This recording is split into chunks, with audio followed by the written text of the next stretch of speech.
I think the reason I decided to come here is because, there's a small school vibes that I really liked. When I came on my tour and my visit, you were able to make like a connection with the tour guide and my coach, and the community seemed very tight knit. So that's something that I wanted to do.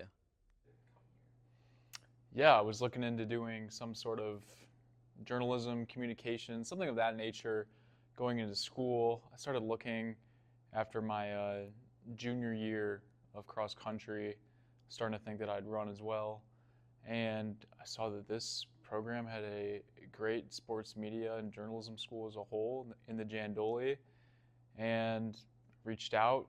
And Coach Mack and Coach Lonzi seemed pretty uh, welcoming as far as me being a student athlete and on the team, and ended up being a really attractive option in the college decision process. And here I am today.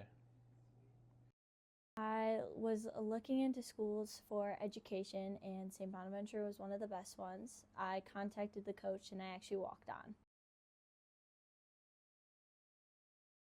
I would say like the biggest challenge is missing class, which you get far behind, especially in season when you're traveling a lot. So missing class is a big one. Probably just being tired after practice is another one. I think there's two things that really stick out. First is balancing school and athletics. It takes up a lot of time for both. And obviously, you want to be very, very good in your sport. And any extra time is usually allotted towards that sport and some other little things. So, and I'd say the second thing is being resilient and being able to put yourself in the right headspace mentally and emotionally, so you can focus on school, and then come weekends you still have the wits about you to perform at a high level. It's definitely difficult. There are a lot of long days.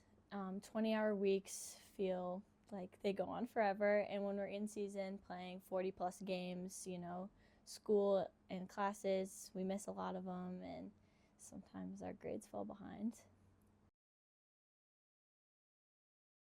I would say my favorite memory was when we clinched our first round match at 8-10s versus St. Joe's my freshman year. It was a really tight match in Florida, and our captain Norca came back and won his match to clinch it 4-2 for us. And we got to move on for the first time in 3 years, I think, in the 8-10 tournament. Ooh, there's so many good ones.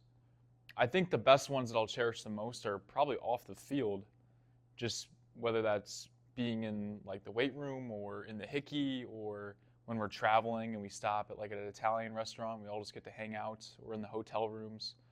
I think just being around the guys and coaches in general, probably the best moments that I'm most fond of. Um, that's kind of a hard one. We spend so much time with our teammates that, we make fun memories and good memories every day. To me, it means a lot. Growing up, I always wanted to play Division One tennis. That was something that I always looked at, and playing here, especially with such a tight knit community, and being able to represent a school and not just myself like I did in juniors. It's an opportunity I don't take for granted. Being an athlete is an important part of my life because it's what I've always done. And being a Bonaventure athlete just makes me feel proud of my school and proud to be a Bonnie. Ooh, it means doing more with less. I think there's a lot of Division One programs, even at the mid-major level, that probably have more things, better fields, better equipment, better jerseys, larger weight rooms, more coaching staff, larger athletic training rooms, and you really need to know that, hey, you might be at a disadvantage, but that's no excuse not to be a great athlete here. And if you can succeed here, you can succeed at a lot of places. And that's not downplaying what Bonaventure has given me. I'm very grateful for everything they have, but uh, the parallels between running and life are evident, and wouldn't want to be really anywhere else right now.